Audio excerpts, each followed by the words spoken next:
story and trip was never about coming to train really hard. I think it was really about the process of doing all of this. I think it was more about it all coming together in a time where we were all kind of in between different seasons.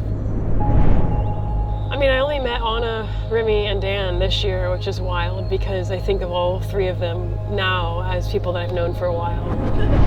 I think we've gone through so much together this year already that this was like sprinkles on top of the foundation for a really strong friendship.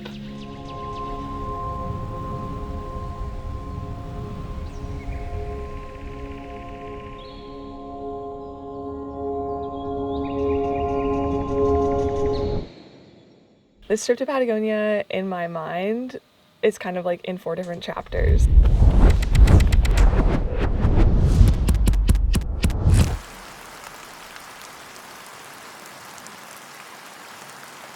I'd say it's off to a soggy start. That's the kind of word for the first few days. But the weather is variable the time of year, so kind of what we knew we were signing up for. Yeah, I mean, the first couple days of the trip it was kind of like touch and go. I'm not sure anyone was totally stoked yet.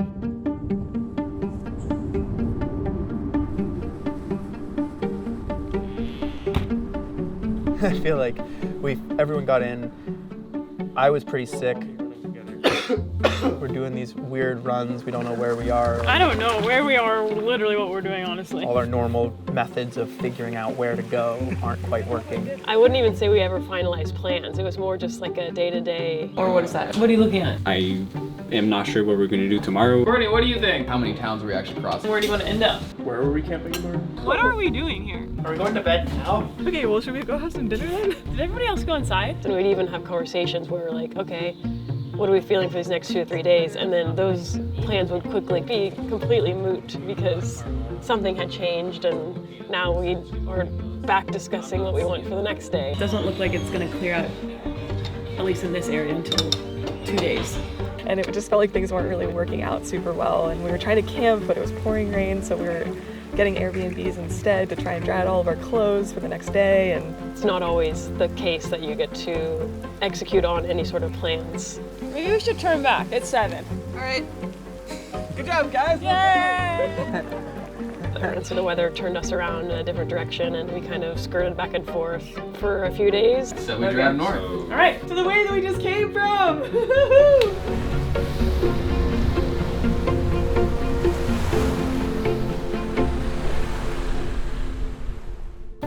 These? Yeah, I got those. And companies. I couldn't find my companies for today, so.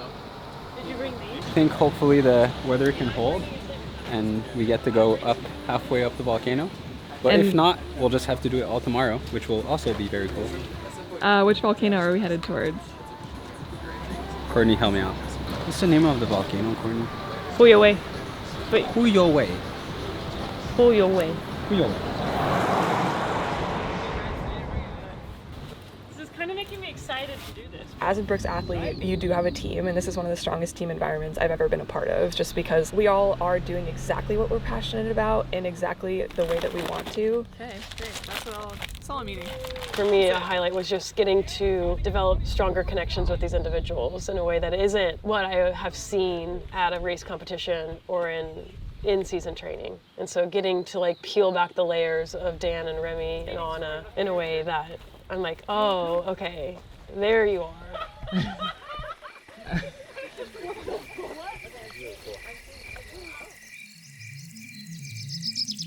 The moment I opened my eyes, I just saw that there was sun coming through the window, and that was the first sun that we had had on the entire trip.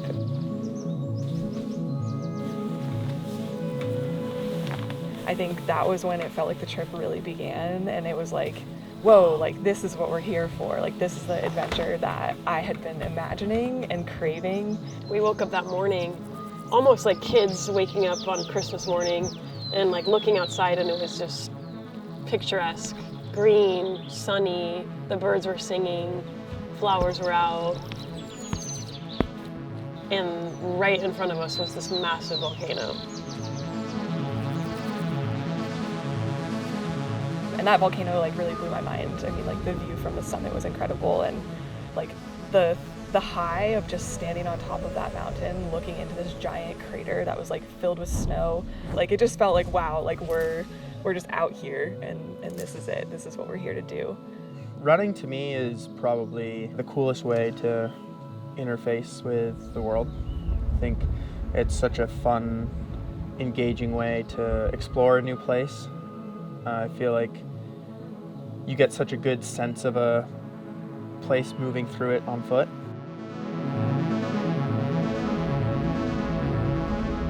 What is this parking lot? This is really weird. Perfect. Wow, that was like Textbook. so bueno. Oh shit. Did you put Besides the window. other one? Okay, I have one tortilla to offer one person.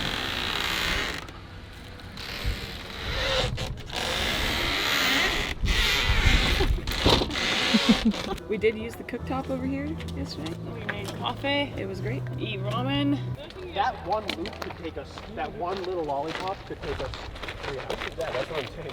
So like, let's say it's taking 7 hours. That's the only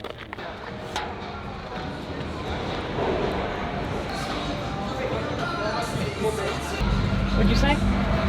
I'm actually kind of afraid of these. Okay, if you could employ one thing you've learned on this trip in your normal life, what would it be? I feel like I learned a lot of words. I learned what lava river was. I didn't know what that was. That might not be an everyday and, usage. a rain Hey, shadow. Paul. A lot of new English words, that's for sure. And some cool Spanish expressions. Buenas. I knew that's what it was. We're going back to 9th grade. None of us have ever done something like this, and so it's been really cool to take an idea and like see the idea come to life. And it is totally different, a totally different palette of colors than we had ever even thought it would look like. And so I think that was a highlight, is like, while it wasn't what we thought it would be, in doing so, we're able to deepen our relationship, I think, with ourselves, each other, our relationship with running, sport, the world. We're all being exposed to an entirely new culture out here.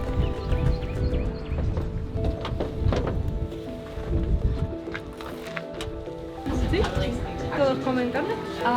Sí, todos comen carne, pero pueden subir a la habitación con la bolsa a dormir y elegir un lugar. Me, Dan, and Luke kind of decided to go on this little run, like just do a shakeout because we had just like hiked all our way into the Refugio. That run was actually the time I think I got the most out of my comfort zone this entire trip. Felt more like a scramble or like a rock climbing experience and an actual running experience. That was definitely a highlight for me. And then sleeping in the Refugio was definitely quite cool to be here in the middle of nowhere in these mountains. In Argentina, and just like be with 30 strangers sleeping there. I think there's something special about that.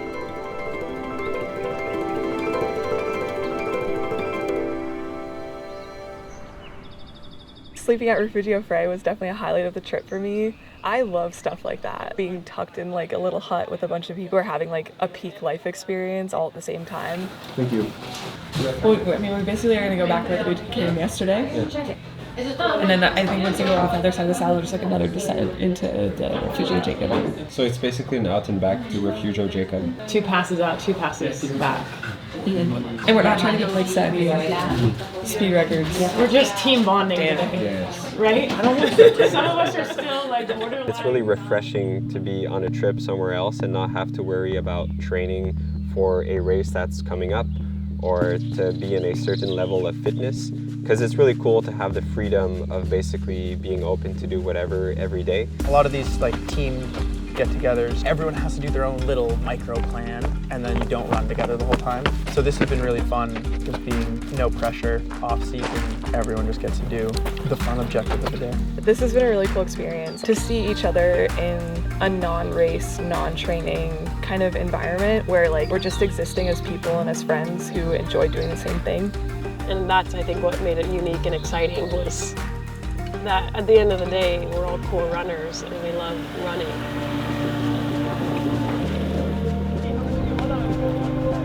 It's really refreshing to be out there running and not feel like it's training, but just really running for the enjoyment of running itself.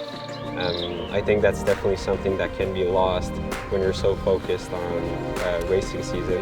I started learning this before this trip, but this trip has really solidified this feeling for me that there's so much more beyond competition. Like, we were not here to compete. We were not here to even train. Yes, training is a byproduct of what we were doing, but we were here to experience and to explore and to adventure. It kind of like brings you back to your roots, and it's nice because it's kind of like also a validation that, all right, I run, yes, because of course like I have like performance ambitions and stuff like that, but also running in itself is just something I really enjoy. For me, what is going to define a successful career is not the accolades or the accomplishments or the results that I've had. It's the people that I've inspired and the people that I bring along on this journey with me.